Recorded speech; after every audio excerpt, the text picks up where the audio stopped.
السلام علیکم ورحمۃ اللہ وبرکاتہ۔ اللہ تعالیٰ کی رضامندی ماں باپ کی رضامندی میں ہے۔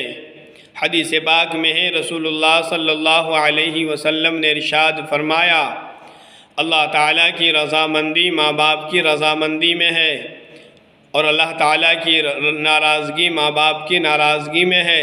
یعنی ماں باپ کو راضی رکھا تو اللہ تعالیٰ بھی راضی ہے، اور ماں باپ کو ناراض کیا تو اللہ تعالیٰ بھی ناراض ہوگا، کیونکہ اللہ تعالیٰ نے ماں باپ کو راضی رکھنے کا حکم فرمایا ہے۔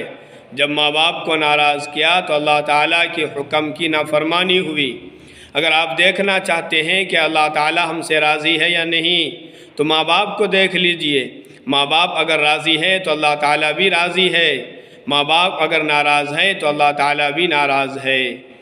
اگر ماں باپ کوئی خلاف شرع کام کرنے کا حکم دے تو ان کی فرما برداری جائز نہیں ہے۔ اگر اس پر وہ ناراض ہو جائے تو ناراض ہونے کی پرواہ نہ کرے۔